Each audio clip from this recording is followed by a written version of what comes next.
আচার খেতে তো আমরা সবাই অনেক অনেক বেশি পছন্দ করি, কিন্তু সেটা যদি হয় নিজের হাতের তৈরি তাহলে তো কিছু বলার নেই। আমি কিন্তু সবসময় চেষ্টা করি কিছু না কিছু আচার বানিয়ে রুমে রেখে দেব, কিন্তু বড়ের আচার এর আগে কখনো তৈরি করা হয়নি। এবার ফার্স্ট টাইম কিন্তু আমি বড়ের আচার তৈরি করব। আমি তো রমজান মাস এই বড়ইগুলো সুন্দর করে শুকিয়ে রেখে দিয়েছিলাম, কিন্তু যেহেতু অল্প একটু ছিল সেজন্য কিন্তু আচার তৈরি করতে পারিনি। এবার ঈদে যখন আমি গ্রামের বাসায় গিয়েছিলাম সেখান থেকে কিন্তু আমি আবারও কিছুটা বড়ই নিয়ে এসেছি। এগুলো হচ্ছে আমার আপুর গাছে লাগানো বড়ই।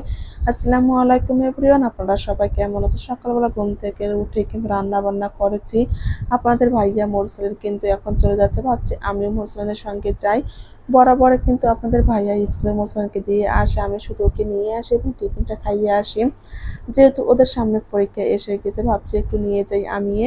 এই তো ওকে কিন্তু স্কুল থেকে নিয়ে এসেছি। এরপর ভাবছি একটু আচার তৈরি করব। আচার না আমি অনেকদিন থেকে তৈরি করতে চাচ্ছি, কিন্তু করব করব বলে করা হচ্ছিল না। আর যেহেতু বাসায় অল্প একটু বড়ই ছিল, আমি যখন গ্রামের বাসায় গিয়েছিলাম তখন সেখান থেকে কিন্তু আরও কিছুটা বড়ই নিয়ে এসেছি। আমার বড় আপু কিন্তু বাসায় গাছ লাগিয়েছে বড়, সেখান থেকে কিন্তু সবাইকে দিয়েছে। আর আমরা কিন্তু সবাই এখন আচার তৈরি করব। যদিও আমার বাসাও কিন্তু বড়ই গাছ আছে, কিন্তু সেগুলো আচার খাওয়ার মতো না। এগুলো হচ্ছে বড় বড় বড়ই, এগুলো দিয়ে আচার তৈরি করলে একদমই ভালো লাগবে না। আমার আপুর গাছের বড়ইগুলো কিন্তু খেতে অনেক বেশি মজা, আর সেখান থেকে আমরা সবাই আচার তৈরি করি। আচার তৈরি করা না অনেক বেশি ইজি। আমি কিন্তু সর্বপ্রথম বড়ইগুলো একটু ধুয়ে নিয়েছি, যেহেতু একটু শুকানো হয় অনেকটা পরিমাণে কিন্তু বালু থাকে, একটু ফ্রেশ পানি দিয়ে ধুয়ে নিয়েছি। এরপর কিন্তু কড়াইয়ে কিছুটা পানি এবং বড়ই দিয়ে সিদ্ধ করে নিয়েছি। সিদ্ধ করে নেওয়ার পর কিন্তু আচারটা তৈরি করতে হবে। আমি কিন্তু সিদ্ধ করার পরে আবারও অনেকগুলো বার ধুয়ে নিয়েছি, এত বেশি ময়লা বের হয়েছে। এই তো আমার ধুয়ে নেওয়া কমপ্লিট। এখন আমি সরিষার তেল দিয়ে দিচ্ছি, এখানে কিছুটা পরিমাণে গরম মশলা এবং রসুন বাটা দিয়ে দেব। এই ভিডিওটা করা হয়নি, আপনারা কিন্তু রসুন বাটা এবং গরম মশলাটা অবশ্যই দিয়ে দেবেন। এরপর কিন্তু আমি বড়াটা দিয়ে সুন্দর করে এখন নেড়ে চেড়ে নিচ্ছি। আচার তৈরি করার চেয়ে এত বেশি ইজি। আমার মনে হয় সব আচারের চেয়ে বড়ার আচারটি তৈরি করা কিন্তু খুব তাড়াতাড়ি হয়ে যায়। যেহেতু এর আগে আমি জলপাইয়ের আচার তৈরি করছি, জলপাইয়ের আচারটা তৈরি করতে কিন্তু অনেক বেশি সময় লেগেছে, কিন্তু বড়ার আচারটা একেবারে কম সময়ের মধ্যে এত সুন্দর হয়েছে। আমি কিন্তু শুকনো মরিচ একটু ভেজে গুঁড়ো করে নিয়েছি, এখন আমি দিয়ে দিয়েছি। ঝালটা কিন্তু নিজেদের যতটুকু খাওয়া প্রয়োজন ঠিক ততটুকুই দিতে হবে। অতিরিক্ত বেশি ঝালটা দিলেও ভালো লাগবে না, আবার কম দিলেও ভালো লাগবে না।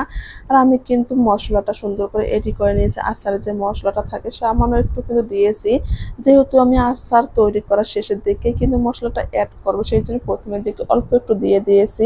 যে কোনো আচার বানানোর শেষের দিকে যদি মশলা দেওয়া হয় তাহলে কিন্তু এত সুন্দর একটা ফ্লেভার আসে, অনেক বেশি সুন্দর লাগে। আর আমি কিন্তু গুড়টাও এর আগে দিয়ে দিয়েছি, আপনারা চাইলে কিন্তু চিনি দিয়ে তৈরি করতে পারবেন। আচারটা কিন্তু বানানোর পর যে এত বেশি মজা লেগেছে, কখনোই বুঝতে পারিনি যে আমার হাতের আচার এত সুন্দর হবে। এই তো আমি একটু কিন্তু ভেঙে নিচ্ছিলাম, আর ভেঙে নিলে না খেতে কিন্তু অনেক বেশি ভালো লাগে। আমার কাছে যে কোনো আচার বা যে কোনো জিনিসই হোক আস্ত রাখার চেয়ে কিন্তু ভেঙে রান্না করতে অনেক বেশি ভালো লাগে, আর খেতে তো দারুণ হয়েছে। এই তো আচারের ফাইনাল লুক। আমি কিন্তু এক বক্স নিয়ে রেখে দিয়েছি, এগুলো কিন্তু আমি ফ্রিজে রেখে দেবো, আর কিছুটা পরিমাণে কিন্তু বাহিরেও রেখে দেবো। আপনারা চাইলে কিন্তু এইভাবে খুব ইজি ভাবে আচার তৈরি করতে পারেন। সবাই ভালো থাকবেন, সুস্থ থাকবেন। আল্লাহ হাফেজ।